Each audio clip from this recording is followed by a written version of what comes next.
교수님이면 이 항암 치료 하시겠어요? 이렇게 물어보시거든요. 근데 저는 뭐 똑같이 말씀을 드립니다. 만약에 저라면 어떤 치료를 결정하느냐에 앞서서 내가 어떤 암이냐, 그리고 그 암이 병기가 뭐냐 제일 먼저 따집니다. 사실은 이게 힘들지 않다라고 하면 사실 거짓말이에요. 임종 직전까지 막 항암 치료만 하다가 임종을 맞이하게 되는 경우 굉장히 안타까운 것 같습니다. 저는 그렇게 하는 것은 맞지 않다고 보고요. 네, 안녕하세요. 18년차 암 전문의 문용화입니다. 저는 분당차병원에서 혈액종양내과에서 유방암, 부인암, 전립선암 환자의 항암 치료와 신약 치료를 담당하고 있습니다. 오늘 신사임당 독자 여러분과 함께 좋은 시간 되었으면 좋겠습니다. 교수님께서도 암 치료 전문의이신데 만약 교수님이 암에 걸리신다면 스스로 어떤 치료 결정을 내리실 건가요? 네, 사실 이런 질문을 이제 환자 가족들한테도 종종 받거든요. 저희가 어떤 암 환자를 치료함에 있어서 뭐 이렇게 합시다라고 제안을 드리면 이제 역으로 물어보시는 분들이 있어요. 이제 조금 이런 큰 어떤 결정을 내림에 있어서 만약에 교수님이 이런 상황이면 어떻게 결정하시겠어요? 라고 이제 질문을 받거든요, 저희가. 그런 상황에서 만약에 저라면 사실은 어떤 치료를 결정하느냐에 앞서서 내가 어떤 암이냐, 그리고 그 암이 병기가 뭐냐, 그러니까 1기냐, 2기냐, 3기냐, 4기냐를 제일 먼저 따집니다. 사실은 어떤 암이냐가 왜 중요하냐면은 암에 따라서 이게 성격이 다르기 때문에 뭐 치료가 잘 되는 암도 있고 이게 아무리 조기라도 치료가 굉장히 어려운 암이 있거든요. 이제 그래서 그런 거를 따라서 치료의 어떤 강도랄까요? 적극적으로 임하는 정도, 이런 것들이 약간의 차이가 있을 것 같습니다. 그래서 암의 종류, 그리고 몇 기냐에 따라서 결정을 할 것이다, 이렇게 말씀을 드리고요. 그리고 또 이제 이런 면이 있어요. 이제 특히 저는 항암 치료를 전문으로 하고 있는데, 항암 치료를 제가 이제 처방을 하게 되면 환자분들이 물어보시거든요. 이렇게 부작용도 있고 이렇게 뭐 이런 효과가 있습니다라고 하면은 교수님이면 이 항암 치료 하시겠어요? 이렇게 물어보시거든요. 근데 저는 뭐 똑같이 말씀을 드립니다. 항암 치료는 특히 제가 전문 영역이기 때문에 항암 치료가 어떤 이득이 있고 어떤 위험성이 있는지를 제가 이제 누구보다도 정확히 알고 있죠. 그래서 정확히 파악할 것 같아요. 저 같으면 정확히 파악하고 이 항암제를 하는 게 좀 위험성보다는 그래도 나한테 이득이 있을 것이다 라고 판단이 되면 그 항암을 하겠고요. 만약에 이런 이득이 있을 수는 있지만 좀 부작용에 대한 위험성이 너무 높을 것 같다 싶으면 저도 하고 싶지는 않겠죠. 그리고 또 한 가지는 조금 다른 일반인들이 사실은 좀 생소할 수도 있는데, 임상시험에 대해서 사실은 저는 굉장히 좀 적극적인 마인드를 가지고 있거든요. 제가 항암 치료로 암 환자들을 치료하는 입장에 있기 때문에 환자분들이 그런 임상시험을 할 수 있는 상황이라면 저는 적극적으로 권하고 있고요. 그리고 뭐 저가 만약에 그런 상황이라도 신약 치료, 새롭게 나오는 약에 대해서 저도 굉장히 먼저 해보고자 할 것 같고, 그리고 신약 임상시험이 있다면 어떤 네트워크를 통해서라도 거기에 이제 참여해보고 싶은 마음이 커요. 한마디로 결론적으로 말씀을 드리면 사실은 환자분이나 저나 똑같이 할 겁니다라고 하는 게 정답입니다. 환자분이라고 다르게 하지 않고요. 뭐 저라고 다르게 하지 않고 뭐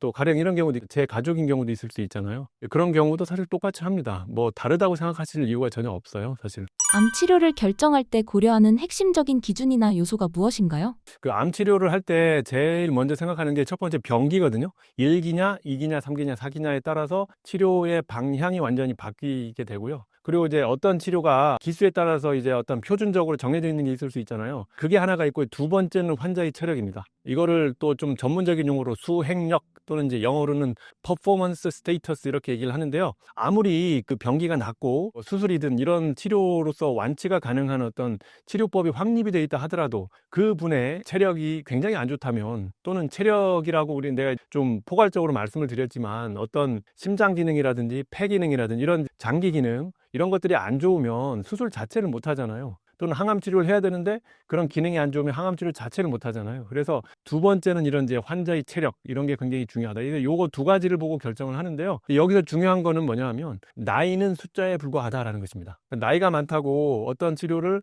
해야 되는데 무조건 나이 때문에 못 한다, 이런 건 없어요. 가령 75세 이상은 뭐 항암 치료 안 됩니다. 80세 이상은 수술 안 됩니다. 이런 거는 없다라는 말씀입니다. 그래서 나이보다는 그 환자의 분의 체력이나 어떤 병발 질환을 가지고 있느냐 안 가지고 있느냐, 이런 것들로 인해서 그분의 어떤 치료를 받아들일 수 있을지 없을지를 판단한다는 거지, 나이는 정말 숫자에 불과하다고 생각을 해요.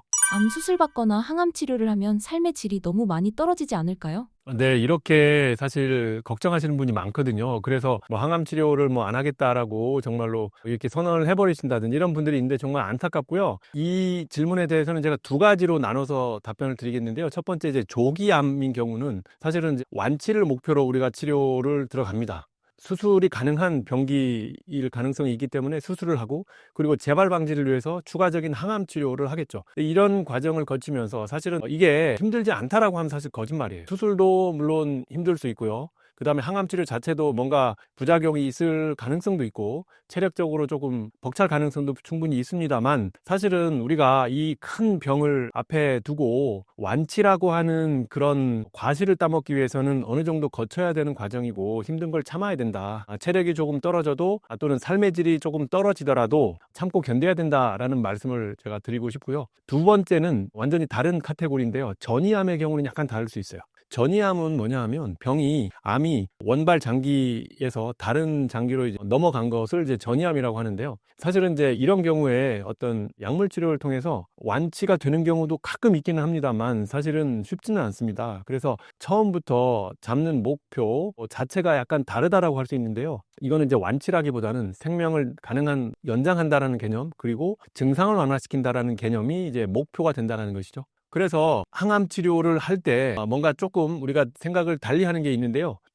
그 항암 치료로 인한 이득과 그러니까 생존율 향상과 그 부작용을 우리가 이제 저울질을 합니다. 그래서 확실히 생존율 향상이라든지 뭔가 이런 이득이 더 크겠다라고 하면은 항암 치료를 하는 것이지 부작용이 더 클 것 같아라고 하면 사실은 그 항암 치료를 하지 않는 게 맞고요. 이런 게 우리가 항암 치료를 하다 보면은 어떤 약을 쓰고 효과가 없어지면 다른 약으로 또 바꾸거든요. 첫 번째 쓰는 거를 이제 1차 라인, 그다음 2차 라인, 3차 라인 이렇게 차수를 이제 거듭하게 되는데 첫 번째 하는 항암 치료는 저는 웬만하면 다 권해요. 왜냐하면 그분이 어떤 좋은 효과를 나타낼 가능성도 충분히 있기 때문이죠. 아직 해보지도 않았으니까요. 그래서 그런 경우에는 가능하면 아주 뭐 체력적으로 힘든 경우가 아니라면 웬만하면 좀 해보십시오라고 권하는 편이고요. 근데 이제 한 세 번째, 네 번째 정도 가게 되면 사실은 체력도 많이 떨어질 거고 어떤 항암제의 효과 자체도 좀 별로 좋지 않을 가능성이 있기는 합니다. 근데 그럼에도 불구하고 사실은 이제 우리가 저울질을 굉장히 면밀하게 저희가 분석적으로 따지죠. 그래서 부작용이 더 클 것 같다라고 하면 좀 안 할 가능성이 많는 거예요. 그래서 이제 저는 이제 많은 심한 암 환자를 보다 보니까 임종까지 가게 되는 경우도 많이 보게 되는데요. 그런 경우에 임종 직전까지 막 항암 치료만 하다가 사실은 임종을 맞이하게 되는 경우 굉장히 안타까운 것 같습니다. 사실은 이제 저는 그렇게 하는 것은 맞지 않다고 보고요. 저도 실제로도 그 단계까지 가기 전에 환자분의 어떤 삶의 질을 위해서 조금 이제부터는 좀 힘들 것 같다라고 하면 제가 가족들이나 또는 환자분한테 좀 솔직하게 좀 여러 가지 이런 상황들을 논의를 통해서 이제 항암 치료는 그만하고 뭔가 조금 더 이제 삶의 질을 올릴 수 있는 방향으로 좀 방향을 바꿉시다라고 그런 식으로 이제 설명을 드리죠. 암 사기니까 차라리 치료보다 임상시험을 한다라고 말하는 사람들도 있는데요. 교수님이라면 어떻게 하실 생각인가요? 그래서 임상시험에 대한 질문을 자주 받는데요. 사실은 여기에서 사기이기 때문에 임상시험을 선택할 거다. 이거는 사실은 정확한 말은 아닌 것 같고요. 사기라서 임상시험을 하는 게 아니고 1기도 임상시험을 할 수 있어요. 2기도 할 수 있고요. 3기도 할 수 있어요. 물론. 이게 무슨 의미냐 하면 암 치료에 있어서는 임상시험이 가장 우선시되는 어떤 하나의 치료 옵션 중에 하나로 제시가 될 수 있다는 거예요. 왜 그러냐 하면 아무리 1기나 2기 암 환자라도요. 어떤 치료를 했을 때 표준 치료를 맞춰도 이게 100% 완치될 수 있느냐 하면 아닌 경우가 많다는 거예요. 예를 들어서 폐암인 경우에 1기, 2기면은 예후가 꽤 좋은 편이에요. 폐암이 굉장히 무섭지만 1기, 2기에 발견을 해서 수술을 하고 재발 방지를 위해서 표준적인 항암 치료를 하면 100% 다 완치가 되면 좋겠지만 예를 들어서 5년 동안 재발하지 않을 확률, 이걸 5년 무병 생존율이라고 하는데요. 뭐 한 70% 된다고 가정을 합시다. 그러면 우리가 역으로 생각하면 30%는 어떻게 되죠? 재발한다는 얘기잖아요. 그렇다는 얘기는 뭐냐 하면 아무리 초기에 발견이 되더라도 재발할 수가 있다. 암이라는 게 워낙 무서운 병이기 때문에 그러면 이 30%의 환자도 우리가 살리기 위해서는 뭔가 더 좋은 약제, 뭔가 더 좋은 치료 방법을 개발해야 되지 않을까라고 해서 하는 게 이제 임상시험인 거예요. 그러니까 70% 재발하지 않도록 하는 거는 표준 치료인 거고요.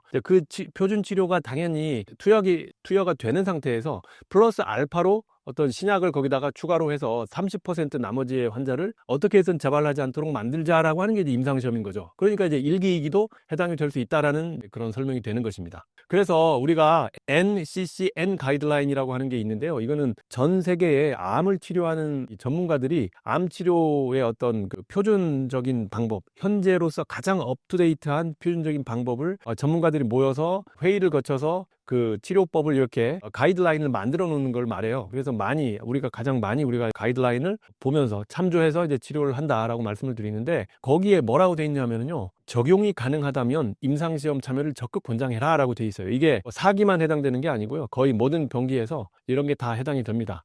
예, 그렇다고 해서 뭐 임상시험을 다른 치료를 하지 말고 그걸 해라라는 뜻은 아니에요. 임상시험을 하려면은요, 굉장히 까다로운 어떤 그 윤리적인 절차, 과학적인 리뷰 과정을 거쳐서 그 임상시험이 시작이 되는 거기 때문에 그냥 아무렇게나 막 하는 건 절대로 아닙니다. 소위 말하는 마루타 실험이라든지 이런 거하고는 차원이 다른 얘기니까요. 그런 걱정은 안 하셔도 돼요.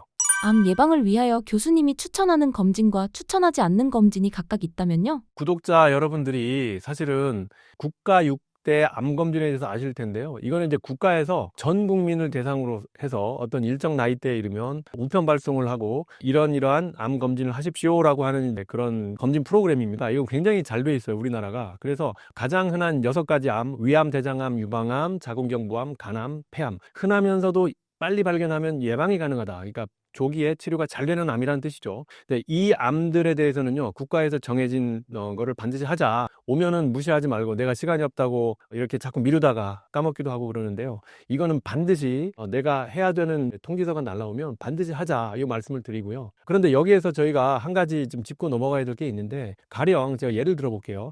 유방암 검진을요, 만 40세 이상의 여성분들이 2년마다 유방 촬영술을 하도록 여기에는 되어 있어요. 근데 이게 어떤 문제가 있느냐 하면요, 그러면 30대는 유방암에 안 걸리나요? 라고 하면 할 말이 없는 거예요. 30대 제 환자분들 중에도 유방암 환자분들이 꽤 있는 거예요. 그럼 왜 30대는 검진을 안 해주나요? 하는데, 이 국가에서 하는 검진은요, 가장 기본적인 검진을 의미하는 거고요. 그리고 뭐라고 할까요? 어떤 국가에서 투자하는 예산 대비 나올 수 있는 아웃풋이 가장 효율적인 거를 택할 수밖에 없어요. 국가 예산이라는 게 한정이 되어 있잖아요. 그래서 40세 이상으로 자르는 게 확률적으로 가장 좋겠다라고 해서 이제 그렇게 하는 거예요. 30대 분들도 분명히 유방암 발생할 수 있고요. 특히 직장에서 건강검진을 복지 차원에서 제공해주는 데가 많잖아요. 그래서 그렇게 해서 발견되는 경우가 많아요, 젊은 여성분들이. 그래서 저는 뭐 조그만 어떤 이제 경제적 또는 시간적 여유가 된다면 30대 여성분들도 건강검진, 특히 이제 유방암 검진을 하셨으면 좋겠어요. 특히 유방 초음파를 하는 걸 저는 추천을 드리고요. 여기에 40대 유방 촬영술이라고 했는데, 유방 촬영술이 아마 조금 더 가격이 저렴한 걸로 알고 있고, 유방 촬영술은 엑스레이가 나가는 거기 때문에 아무래도 젊은 나이서부터 너무 이게 오랜 장기간 동안 검진을 하다 보면 엑스레이가 아무래도 몸에 좀 노출이 될 수가 있잖아요. 그래서 초음파가 안전하다. 물론 유방 초음파와 촬영술이 약간의 보일 수 있는 항목이 다르다라는 건 저도 인정을 합니다만, 그런 것까지 전부 다 100% 커버는 한다라기보다는 어느 정도 그래도 우리가 30대 정도가 되면 방사선 노출을 걱정을 하지 않으면서 검진을 할 수 있는 방법은 저는 유방 초음파다라는 말씀을 드리고 싶고요. 이런 게 조금 더 추가했으면 좋겠다라는 것이고요. 이 국가 암 검진 말고, 그래서 저는 이제 민간 검진을 한 2년에 한 번씩은 좀 하십시오라고 이제 보통 제 지인들한테는 추천을 합니다. 우리나라에 이제 전립선암이 굉장히 늘어나고 있는데요. 전립선암 검진이 국가 암 검진에는 없어요. 그러면은 직장 다니시는 분들은 직장 검진에서 이제 전립선암을 검사하는 피검사가 있어요. PSA라는 검사가 있는데, 이거를 뭐 50대 이상에서는 한 2년마다 한 번씩 해주면 좋다라는 말씀을 제가 종종 드리고요. 대장 내시경이라는 게 있는데, 대장암 검사를 위해서 대장 내시경을 우리가 국가에서 다 해주지 않아요. 그거는 분변 잠혈 검사라고 해서요, 이 대변을 받아오도록 해서 거기에 피가 조금 섞여 있는 알을 이제 현미경으로 보는 거예요. 그 검사보다 사실은 대장 내시경이 힘들지만 더 정확하기 때문에 가능하면 이제 대장 내시경을 저는 이제 좀 하셔라 말씀을 드리고요. 그리고 이제 부인과 초음파를 하셔라고 말씀드리는데, 여성분들은 이거 잘 들으셔야 되는데요. 사실은 이제 난소암이 좀 무서운 암 중에 하나인데, 난소암이 조기에 발견되기가 굉장히 어려워요. 왜냐하면 그런 발견법이 별로 없습니다. 그런데 그나마도 부인과 초음파를 통해서 난소암 검사도 하고, 그것뿐만이 아니고 다른 부인과 질환들도 같이 검사를 할 수 있거든요. 네, 이런 것들을 저는 추천을 드리고요. 그 다음에 제일 우리가 무서운 암 중에 하나가 췌장암이잖아요. 근데 췌장암 가족 중에 한 사람이라도 있으면 굉장히 걱정을 많이 해요. 근데 이거 뭐 가족 중에 췌장암이 있다고 모든 그 나머지 가족이 어떤 췌장암에 대한 위험도가 굉장히 올라간다 이런 뜻은 아니고요. 그래도 췌장암 검사를 했으면 하는 상황은 어떤 상황이냐면요. 제가 여기에 말씀드리는 부모 형제 가운데 2명이 췌장암 진단을 받는 게 1명보다는 2명이 받는 경우, 또는 가족 중에 1명이라도 50세 이전에 췌장암 진단을 받는 경우, 비교적 젊은 나이에 췌장암 진단을 받는다면 이거는 뭔가 유전적으로 그 가족이 췌장암에 좀 발병 위험이 높다라고 말씀을 드릴 수가 있고요. 췌장암을 검진하는 방법이 사실은 뭔가 좀 쉬운 방법은 없어요. 그래서 이런 경우는 제가 추천드리는 방법은요, 조금 복잡하지만 복부 MRI와 췌담도 조영수를 같이 하는 검사가 있습니다. 그 검사를 하시면 방사선에 노출도 되지 않고요, 검사를 비교적 정확히 할 수 있어요. MRI이기 때문에 CT처럼 뭐 조영제를 맞고 이러지는 않습니다. 그래서 물론 MRI 조영제가 있지만 이제 CT 조영제하고는 좀 다르고요. 방사선 노출이 심하지 않다라는 게 이제 큰 장점이 될 것 같고 비교적 정확하다라는 말씀을 드려요. 그리고 제가 요 덧붙이고 싶은 말씀은요, 이렇게 제가 해야 되는 검사 항목을 말씀을 드렸는데 또 어떤 분들은 어떤 거는 하면 할 필요가 없나 이렇게 물어보시거든요. 그래서 제가 좀 이렇게 정리를 해봤는데, 보통 민간 검진에서 많이들 하고 있지만 제가 암 전문 입장에서 생각하기에 별로 할 필요가 없는 검사가 뭐냐면요, 암 표지자 검사가 있어요. 뭐 CEA, CA19-9, 뭐 사이프라라든지 이런 검사들이 있는데요. 그 검사들은 사실은 조금 높이 올라가도 그게 꼭 암을 의미하는 게 아니기 때문에 굉장히 걱정만 늘어나는 거거든요. 그래서 저는 그 검사는 제발 좀 안 했으면 좋겠는데 요즘에 민간 검진에 대부분이 다 포함되어 있어서 제가 좀 고개가 갸우뚱해집니다. 그리고 페트 검사라는 게 있어요. PET 검사가 있는데요. 이게 암이 있을 때 이걸 찍게 되면 전신을 다 한꺼번에 촬영을 해서 암이 있는 부위에 굉장히 밝은 빛깔을 띠면서 그게 이제 쉽게 이렇게 눈에 띄도록 이제 영상에 나타나는 건데요. 이거는 사실은 우리가 암 환자한테는 필요한 거지, 암이 진단되기 전에 어떤 건강인에서 검진 목적으로는 필요치는 않다라는 거예요. 근데 여기에 나타날 정도면은요, 암이 좀 여기저기 많이 퍼져 있는 상태거든요. 그래서 그 검사에 나타나기 전에 다른 검사에 미리 나타납니다. 사실. 또는 뭐 증상이 나타나거나. 그래서 검진 목적으로 PET 촬영은 굳이 필요하지는 않다라는 것이고, 흉부 CT도 마찬가지예요. 흉부 CT는 만약에 내가 흡연력이 굉장히 많다, 그리고 나이도 뭐 50대 중반 이후다라고 하면 폐암 검진이 있는데요. 이거는 저설량 흉부 CT가 있는데 이게 이제 국가 검진에 들어가는 건데, 그런 CT가 아니고 그냥 일반 흉부 CT를 검진 항목에 넣어서 민간에서 하는 경우들이 저는 종종 있는 걸로 제가 봤거든요. 그래서 그런 것까지는 필요치 않다라는 말씀을 드리는 거예요. 그리고 이거는 이제 암과는 관련이 없지만 심혈관 검진을 위해서 심초음파라든지 뭐는 뭐 관상동맥 CT 이런 것들을 하는 경우가 있는데요. 이것도 내가 어떤 심장 쪽에 증상이 없다, 흉부 증상이 크게 없다라고 하면은요, 또는 그 고혈압이나 당뇨라든지 이런 이제 위험 인자가 없다고 하면 이거를 굳이 매 검사 때마다 할 필요가 있을까라는 그런 생각이 좀 드는 거예요. 그리고 마지막으로는요, 이게 조금 특이한 검사인데 NK 세포 활성도라는 검사가 있어요. 이게 이제 면역 세포라고 이제 나오는 건데, 그거를 가만히 보면 이제 NK 세포 활성도거든요.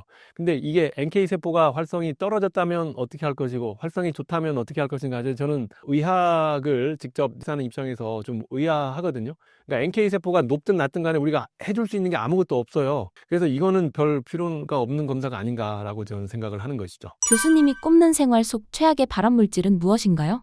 우리 주변에 있는 발암물질에 대해서 제가 굉장히 질문을 많이 받는데요. 일단 제가 먹는 거 먼저 말씀을 드릴게요. 왜냐하면 이제 우리 주변에 가장 밀접한 게 이제 먹는 거기 때문에, 첫 번째 술, 그 다음에 탄 음식 또는 탄 고기, 그 다음에 가공육, 그 다음에 소금에 절인 생선, 이렇게 제가 4가지를 꼽는데요. 이거는 제가 어떤 제 개인적인 어떤 의견이라기보다는요, 발암물질을 전 세계적으로 리스트업, 카테고리를 만드는 그런 학회가 있습니다. 거기에서 제시한 1군 발암물질에 해당되는 것입니다. 그 중에서 먹는 것. 그래서 요 4가지는 하지 않았으면 좋겠다라는 말씀이고요. 조금 부연 설명해 드릴까요? 탄 음식, 탄 고기. 우리가 이제 고기 좋아하시잖아요. 회식 가면 고기를 좋아하시는데, 많이들 드시는데, 저는 사실은 탄 고기를 먹을 바에는 아예 고기를 안 먹는 게 낫다, 이렇게 말씀을 드려요. 그래서 웬만하면 고기는 너무 태워서 드시는 건 안 좋다. 어쩔 수 없으면 탄 부분을 정말 가위로 잘 잘라서 드셔라, 이렇게 말씀을 드리고요. 가공육이라고 하면 햄이나 뭐 소시지 같은 걸 말씀드리는데요. 이거는 이제 그 안에 들어가 있는 아질산염이 암을 유발할 가능성이 있기 때문에 그런 거고요. 소금에 절인 생선은 조금 애매하긴 하지만 이 부분은 이게 모든 소금에 절인 생선을 다 의미하는 건 아니고요. 이게 영어로 말씀드리면 조금 더 와닿을 수가 있는데요.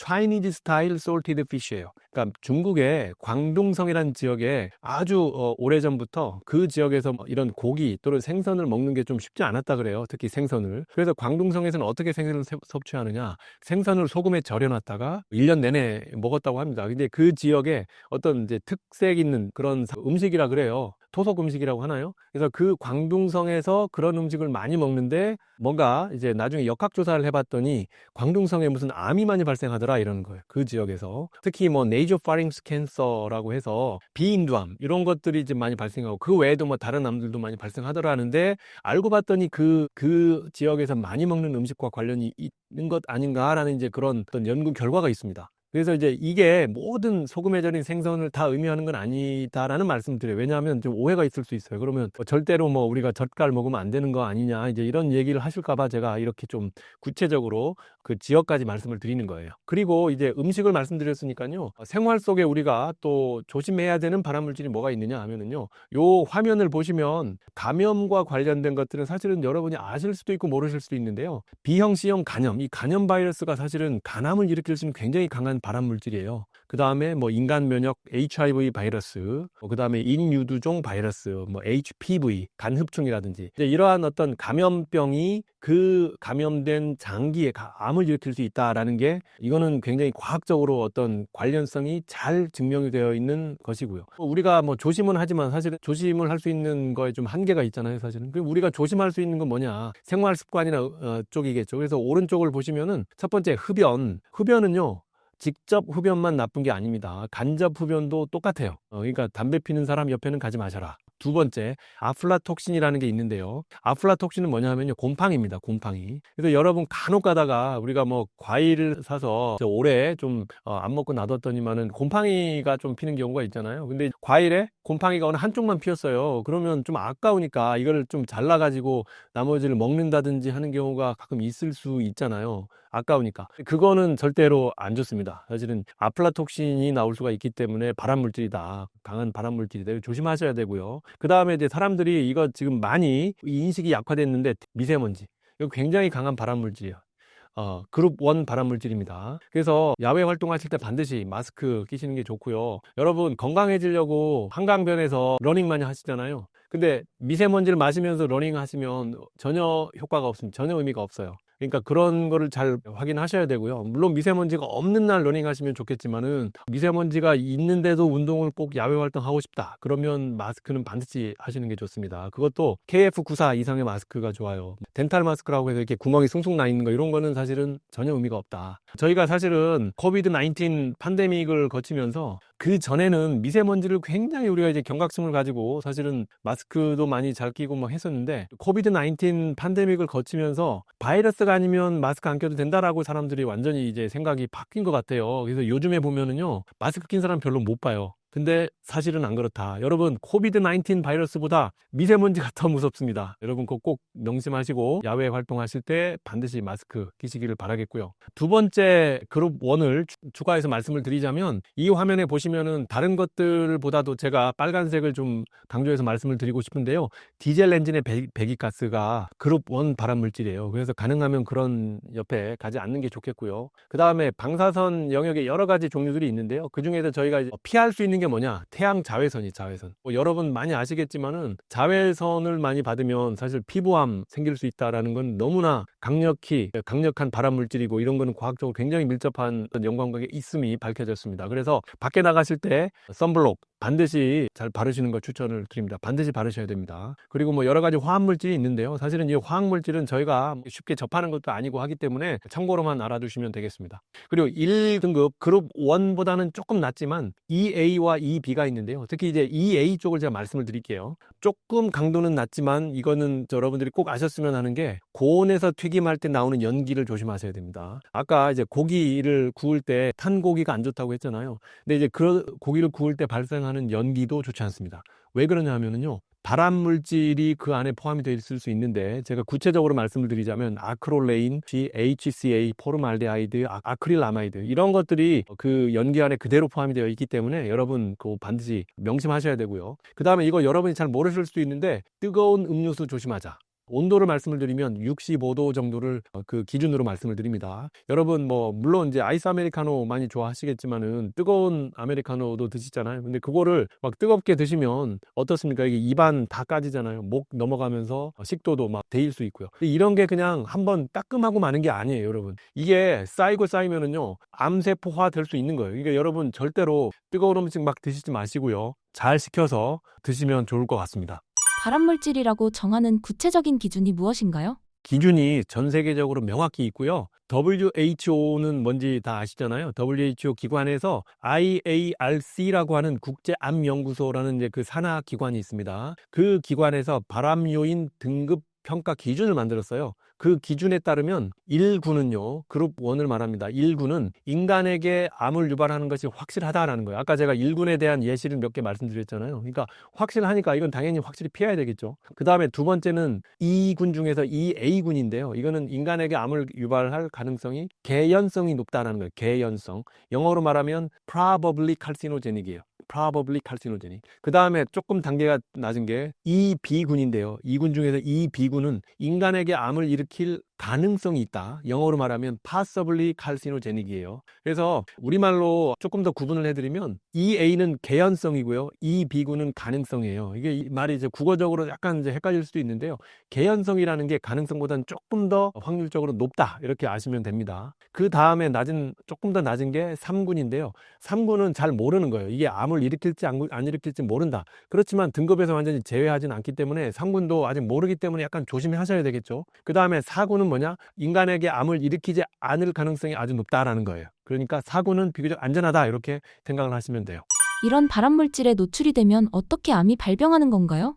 발암물질이 세포 안으로 일단 들어오게 되면은요, 우리 세포 안에 가장 중요한 어떤 유전 정보가 DNA잖아요. 그 DNA에 발암물질이 직접 결합하기도 하고, 또는 그 발암물질이 산화 스트레스를 일으켜서 DNA를 이루고 있는 염기 서열을 손상을 시키는 거예요. 염기 서열이 손상이 된다는 얘기는요, 돌연변이가 생긴다는 얘기거든요. 근데 이 어떤 유전자가 영향을 받느냐 하면 종양 억제 유전자가 돌연변이가 되거나 또는 이제 발암 유전자가 돌연변이가 되거나 하는 거예요. 종양 억제 유전자는 돌연변이가 되면 종양을 억제해야 되는데 원래는 종양이 억제가 안 되는 거예요. 그러니까 어떤 발암 요인이 있을 때 또는 암세포가 이렇게 발생하려고 할 때 이게 발암 억제 유전자, 종양 억제 유전자가 정상적이라면 암을 억제하겠지만 이게 돌연변이가 되어버리니까 그 기능이 없어지는 거죠. 그러니까 암이 잘 발생하는 거예요. 또는 이제 거꾸로 발암 유전자가 돌연변이가 되면 이게 더 활성화가 돼버려요. 그러니까 암이 쉽게 발생하는 거죠. 그러니까 이게 이제 유전자 손상의 그 개시 단계다 이렇게 말씀을 드리고요. 이렇게 유전자가 손상이 되기 시작을 한 상태에서 또 어떤 자극이 들어오냐면요, 호르몬이라든지 어떤 만성 염증 같은 게 계속 있다고 하면 그런 손상받은 유전자를 가지고 있는 세포가 막 증식하는 거예요. 그러면 그게 이제 암이 될 수 있는 거죠. 그래서 이렇게 암이 발생하는 거다라고 생각을 하시면 될 것 같아요. 우리 생활 속에 이런 발암물질들을 어디서 어떻게 찾을 수 있을까요?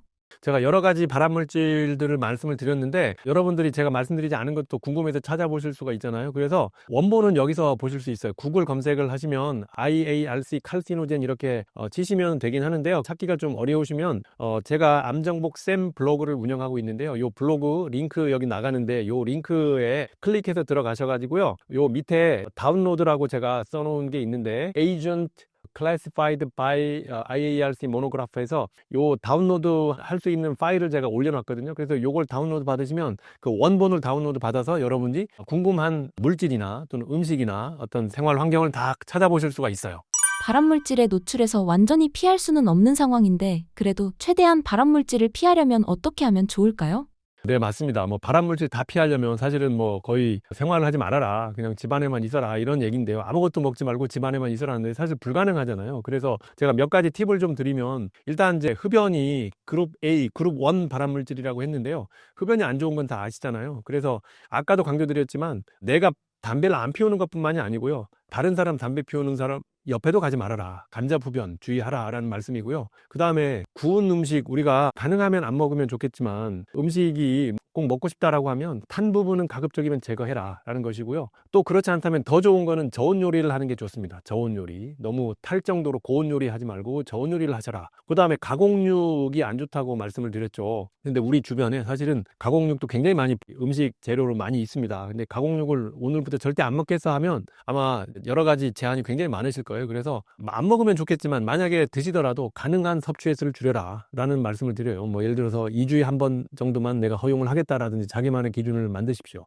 그 다음에 음주는요, 사실은 술이 발암물질인 건 맞는데요. 우리가 사회생활 하다 보면 어떻게 술을 전혀 안 마실 수가 있어요. 저도 술을 가끔 마시긴 합니다만 음주 횟수를 줄여라 가능하면 이렇게 말씀을 드리고요. 뭐 주 1회 이하로 무조건 줄이시는 게 좋습니다. 주 2회, 3회는 상당히 안 좋습니다. 그리고 자외선은 여러분 이거는 뭐 노력하면 얼마든지 할 수 있잖아요. 밖에 나가실 때 반드시 선블록 바르셔야 되고요. 미세먼지 안 좋은 거 여러분 제가 여러 번 지금 강조해서 말씀드리는데 실내에서는 밖에 공기가 좋다고 하면 이제 환기 또는 정화 이런 걸 자주 하셔야 되고요. 그리고 외부 활동할 때 반드시 마스크 착용 잊어버리시면 안 됩니다. 그리고 어떤 특정 직종에 근무하시는 분들이 있을 수 있어요. 뭐 화학약품을 다루는 직종이라든지 이런 분들은 그 직종에서 어떤 지켜야 되는 보호 장구라든지 이런 것들을 직업 수칙을 반드시 지켜서 내 몸을 보호하시기를 바랍니다.